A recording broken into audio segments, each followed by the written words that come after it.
This week on Shift Points, I take a trip to Barber Vintage Motorsports Museum in Birmingham, Alabama.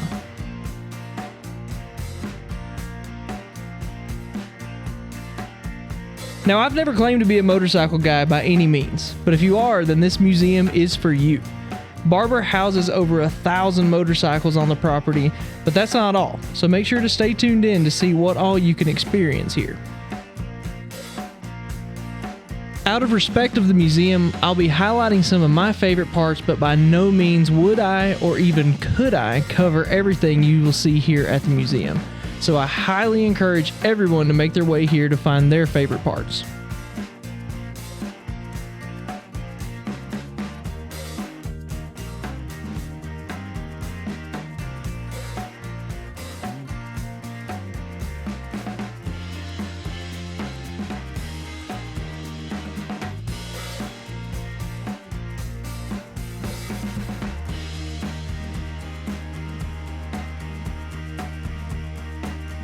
Barber is a 5-story facility that covers almost every aspect of motorcycle history, as well as motorcycle motorsports legacy. I spent about 2.5 hours here, but this is a place you could easily spend an entire day if you tried to see everything that was on display.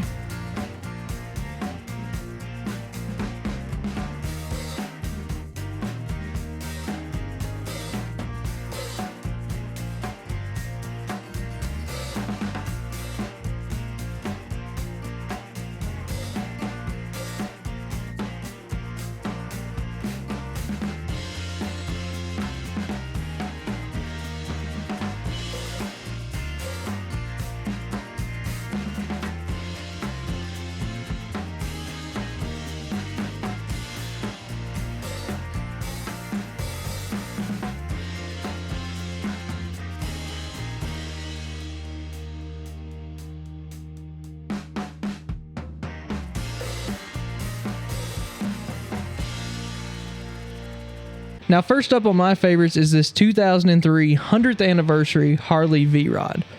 While I don't ride motorcycles, Dad has for his entire life, and if you've paid attention to our videos, you may have noticed a 2002 V-Rod sitting in the background. Doesn't get ridden much now. Yeah, that's probably my fault. You're welcome, YouTube. But it's probably his favorite motorcycle he's ever owned. And they are scorned, rejected, and hated by any traditional Harley guy. Next up, Around the World on 2 wheels. Yes, these bikes literally did that. Wall Street legend Jim Rogers and his wife Tabitha started in the most northern point of Ireland and proceeded to ride for 22 months. The trip consisted of 65,067 miles on land and many more thousands on sea, air barges, and railways. The BMW R100 RT and BMW R80 made their way through the Andes, the Sahara Desert, Russia, Australia, and that's just to name a few of the places they went. Don't be surprised if you suddenly have the urge to let your hair down and turn up Steppenwolf. This is a replica of the legendary Easy Rider Captain America bike. Easy Rider was a cultural phenomenon, helping to usher in the counterculture movement. While the film's main character was played by Peter Fonda, this movie was the breakout role for a little-known actor at the time named Jack Nicholson.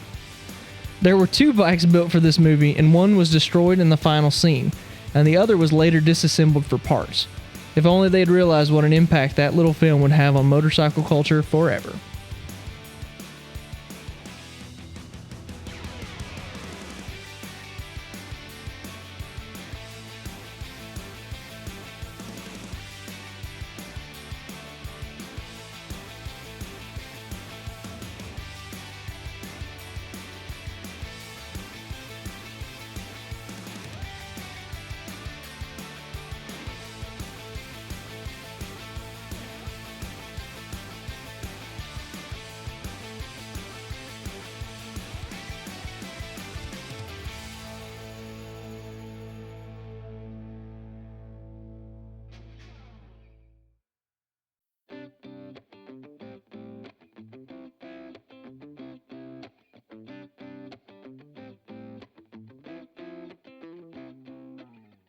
This is regarded as the world's first internally combustion-powered motorcycle. This engineering marvel of its time could reach speeds of 7 miles an hour and had a pretty nifty little invention on it that mixed air and fuel. It was called the carburetor.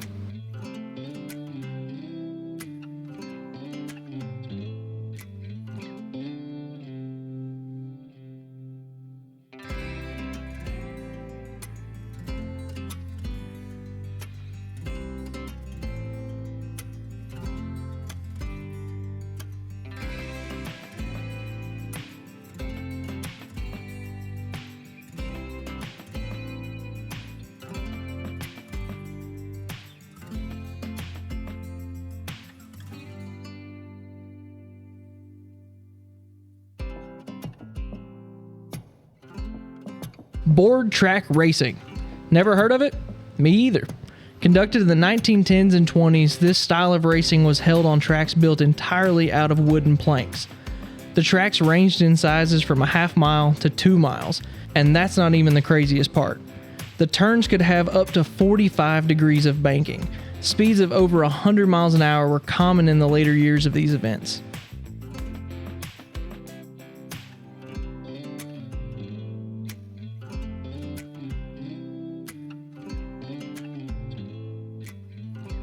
I think the wall art describes board track racing perfectly. But don't worry, the high bank adrenaline junkies still live on today. They traded in their wood boards for asphalt racing at the World Center of Racing, Daytona International Speedway.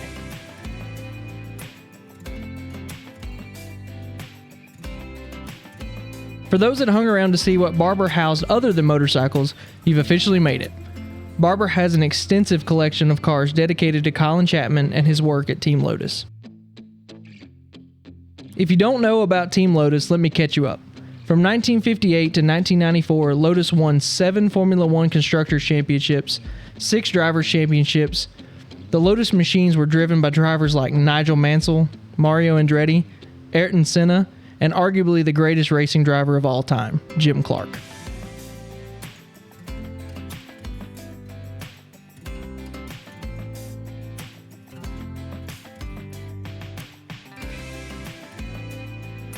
But it wasn't all F1 for Lotus.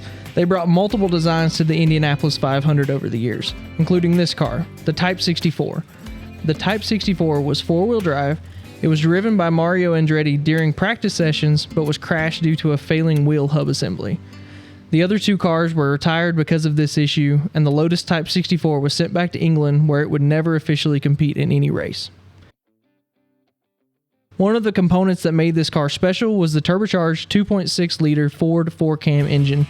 This engine produced over 700 horsepower while burning methanol fuel. Lotus would work closely with Ford for their powertrain over their many years of existence.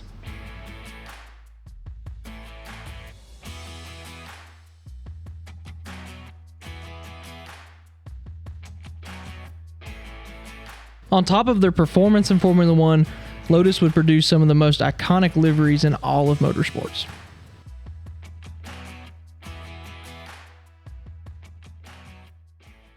Last but not least, the museum is connected to the absolutely staggering Barber Motorsports Park. We were lucky and there was a BMW and Porsche running while we were there.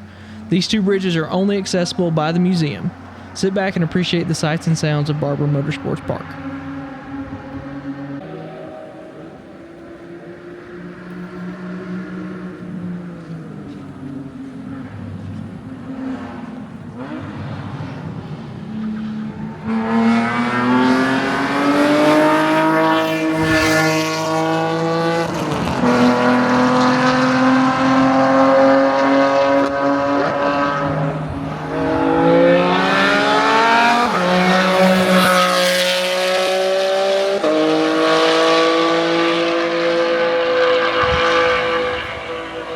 I almost forgot. If you've got an extra $2,200 burning a hole in your pocket, you can take the one-day Porsche driving experience class here at Barber.